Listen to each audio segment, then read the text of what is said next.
आप सभी को प्रणाम। जय गुरुदेव। श्रीमद् भगवद गीता में आज सुनेंगे अध्याय 15। अध्याय 15 का विषय है पुरुषोत्तम योग, संसार रूपी वृक्ष का वर्णन।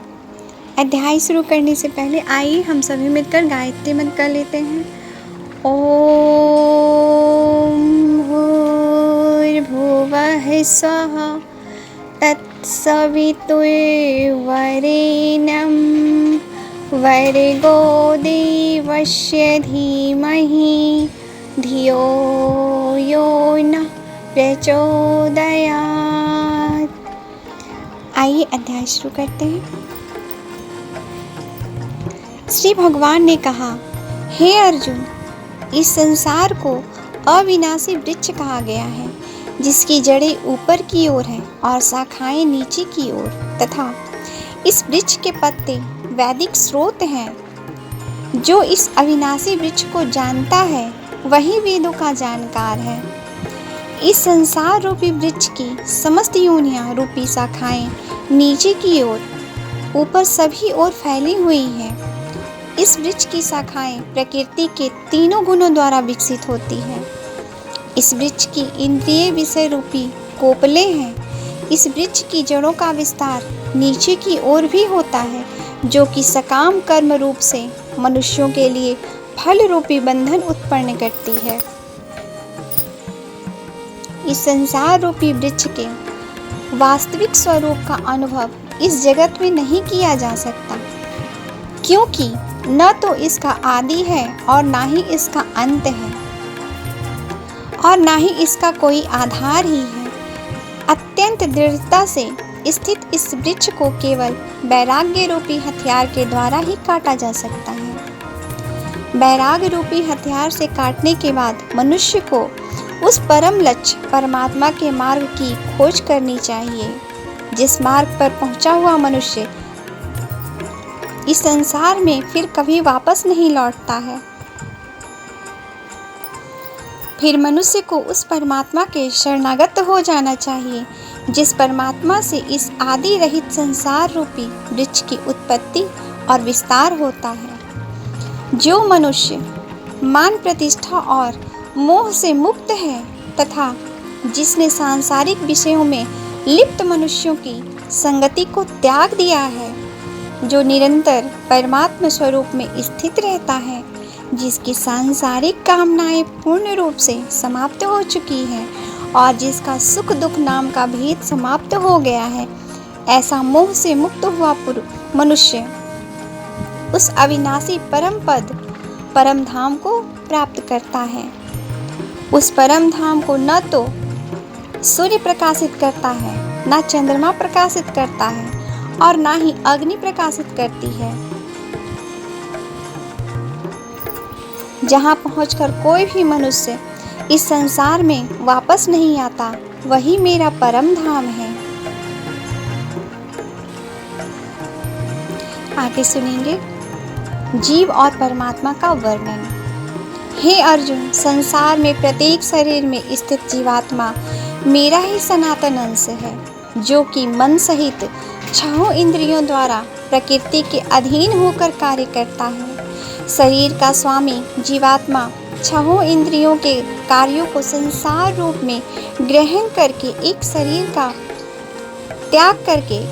का त्याग करके दूसरे शरीर में उसी प्रकार चला जाता है, जिस प्रकार वायु गंध को एक स्थान से ग्रहण करके दूसरे स्थान में ले जाती है। इस प्रकार दूसरे शरीर में स्थित होकर जीवात्मा कान, आँख, त्वचा, जीभ, नाक और मन की सहायता से ही विषयों का भोग करता है। जीवात्मा शरीर का किस प्रकार त्याग कर सकती है, किस प्रकार शरीर में स्थित रहती है और किस प्रकार प्रकृति के गुणों के अधीन होकर विषयों का भोग करती है, मूर्ख मनुष्य कभी भी इस प्रक्रिया को नहीं देख पाते हैं। केवल वही मनुष्य देख पाते हैं जिनकी आँखें ज्ञान के प्रकाश से प्रकाशित हो गई है। योग के अभ्यास में प्रयत्नशील मनुष्य ही अपने हृदय में स्थित इस आत्मा को देख सकते हैं, किंतु जो मनुष्य योग के अभ्यास में नहीं लगे हैं, ऐसे अज्ञानी प्रयत्न करते रहने पर भी इस आत्मा को नहीं देख पाते। हे अर्जुन, जो प्रकाश रूप सूर्य में स्थित है, जिससे समस्त संसार प्रकाशित होता है, जो प्रकाश चंद्रमा में स्थित है और जो प्रकाश अग्नि में स्थित है, उस प्रकाश को तू मुझसे ही उत्पन्न समझ। मैं ही प्रत्येक लोक में प्रवेश करके अपनी शक्ति से सभी प्राणियों को धारण करता हूँ, और मैं ही चंद्रमा के रूप से वनस्पतियों में जीवन रस बनकर समस्त प्राणियों का पोषण करता हूँ। मैं ही पाचन अग्नि के रूप में समस्त जीवों के शरीर में स्थित रहता हूँ। मैं ही प्राण वायु और अपान वायु को संतुलित रखते हुए 4 प्रकार के अन्न को पचाता हूँ: चबाने वाले, पीने वाले, चाटने वाले और चूसने वाले। ये 4 प्रकार के अन्न हैं। मैं ही समस्त जीवों के हृदय में आत्म रूप में स्थित हूँ। मेरे द्वारा ही जीव को वास्तविक स्वरूप की स्मृति, विस्मृति और ज्ञान होता है। मैं ही समस्त वेदों के द्वारा जानने योग्य हूँ। मुझसे ही समस्त वेद उत्पन्न होते हैं और मैं ही समस्त वेदों को जानने वाला हूँ। हे अर्जुन, संसार में 2 प्रकार के ही जीव होते हैं, एक नाशवान और दूसरे अविनाशी, क्षर और अक्षर। नाशवान क्षर को कहते हैं, अविनाशी अक्षर को। इनमें समस्त जीवों के शरीर तो नाशवान होते हैं और समस्त जीवों की आत्मा को अविनाशी कहते हैं, परंतु इन दोनों के अतिरिक्त एक श्रेष्ठ पुरुष है जिसे परमात्मा कहा जाता है। वह अविनाशी भगवान तीनों लोकों में प्रवेश करके सभी प्राणियों का भरण पोषण करते हैं। क्योंकि मैं ही क्षर और अक्षर दोनों से परे स्थित सर्वोत्तम हूँ, इसलिए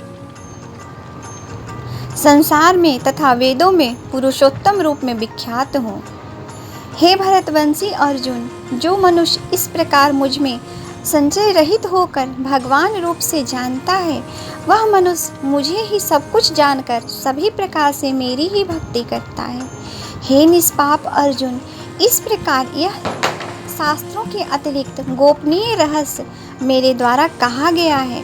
हे भरतवंशी, जो मनुष्य इस परम ज्ञान को इसी प्रकार से समझता है, वही बुद्धिमान हो जाता है और उसके सभी प्रयत्न पूर्ण हो जाते हैं।